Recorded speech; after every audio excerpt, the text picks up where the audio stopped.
This is the portfolio rubric guidance for Standard 1.RL.KID.3. Using graphic organizers or including written details and illustrations when developmentally appropriate, describe characters, setting, and major events in a story using key details. This must be from a narrative text. So when thinking about assessing this standard, this first grade standard is assessing the student's ability to describe character, setting, and major events in a story using writing. So they will either write on a graphic organizer or write on paper. If students are not able to do this, you will want to start at levels 0 through 2. That is the kindergarten standard, where they're identifying the character, setting, and events from the narrative text, but they do this orally. So if students are not able to write at the level 3 yet, then you can back up and go to the kindergarten standard and have them orally identify characters, setting, and events from the narrative text. At the kindergarten level, they still need prompting and support to answer your questions.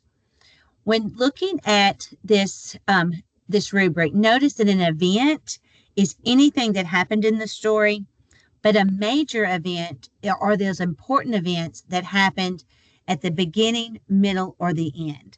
So when you're asking your questions, ask questions to determine if the student can tell you the character, and that is the character by name, the setting, and the events after you have read that familiar text. And a familiar text is typically the text that you have been reading through your curriculum over and over for many days, and you've done lots of activities, read alouds, story webs, and so forth with your class.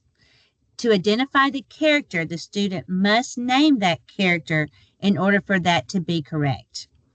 When looking at prompting and support at this kindergarten level, teachers can give the student the book to look at while you ask their questions. They can also look at those story webs and charts that are used in class to answer the questions.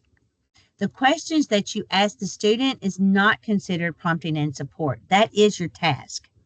If students are ready to move past orally responding to identify character, setting, and major events, then you will want to assess at the first grade level. At the first grade standard, you are assessing the student's ability to answer these questions independently. That means they don't have that prompting and support. They don't have the book in front of them. They don't have prompts such as the story webs or charts. They are able to do this just from what they recall from the text. So after you read that familiar text, ask your students to describe, and again, this is in writing, the characters that were in that text. Also ask the students to describe the setting or the events if there's more than one setting. And then finally, ask the student to describe what happened in the story, those major events, and make sure they're in this correct sequence. What happened first? What happened next? What happened last? You can use graphic organizers to set this up on paper for students to write about the characters, to write about the setting, to write about what happened at the beginning, in the middle, and the end.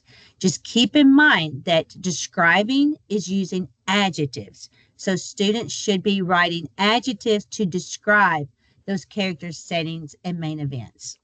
They can draw, as it said in the standard, illustrations when developmentally appropriate. So students can draw, but it's the written details that will be scored. So drawings can be included, but we are looking for their writing. They are writing on the graphic organizers or they're writing details. Once students are proficient and mastering at the level 5, you can move to the second grade standard. And in second grade, it is just the same as the first grade standard, but you are including how that character felt or how did the character respond to one of those major events. Here in the suggested task are some questions you could ask. Who was the story about? Who were other characters in the story? Where did the story happen? What happened? These are just suggested questions. You can ask any questions that you want to, as long as they are leading the student to identify characters, setting, major events, and giving those descriptive words, using those key details. When you are collecting evidence, if you need to back up and assess at the kindergarten level and students are scoring at that level 0 through 2, it must be a video recording because these are oral responses to questions. You must also upload an answer key with your video. In that answer key, you will want to write the questions that you asked the student and what should have been the correct answers. This is a verbal assessment at levels 0 through 2 if you need to back up and assess the kindergarten standard. For the levels 3 through 7, it's all writing product. No videos need to be uploaded. You upload your student's writing product, or if they wrote everything on a graphic organizer, that is fine. You can submit the graphic organizer where the student has described the characters, described the setting, described those major events with details, or you can simply submit the writing piece where they wrote on paper.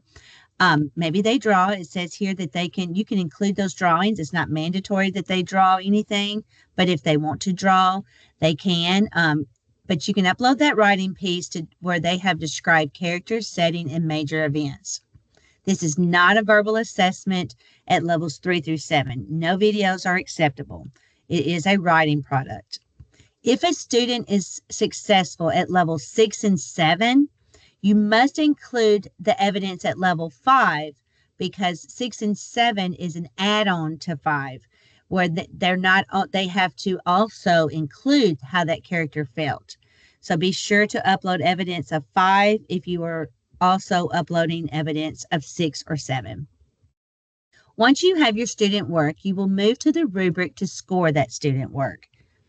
At levels 0 through 2, this is the oral assessment. If the student is unable to orally identify at least one of the following, either a character, a setting, or a major event, that is the score of a level 0.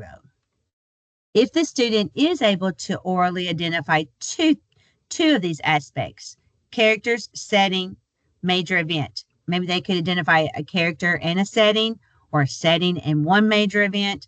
They can identify 2 of those aspects, then that's the score of a level 1. At level 2, they can identify character, setting, and major events. When you look at level 3, this is the writing piece. No videos. This is independent, no prompting and support. And if the student is able to identify all 3 of the following, more than one character, the setting, and the major events in the story, then they can recall those major events in sequence, and they can use that graphic organizer or they can use their writing piece. And their writing piece could include some drawings. But you are looking to see not only did they identify character, setting, and major events, but they used a descriptive word, an adjective for one of them, either the character, the setting, or the major event. At level 4, same as level 3, but here the difference is they have used descriptive words for 2 of the following, either the character, setting, or a major event. So you should see 2 descriptive words. And then at level 5, same as 3 and 4, just adding on more adjectives, more descriptions. So they describe characters, setting, and major events. They all have descriptive words for them. At level 6, you will see here, it says in addition to level 5. So upload that evidence of level 5, but then also at level 6, they can describe how the character felt or how the character responded to at least one of those major events, something that happened at the beginning, the middle, or the end. At level 7, you're also uploading evidence of level 5, but the student is not only responding to one major event, they're also going to describe a challenge, something that was challenging in the story.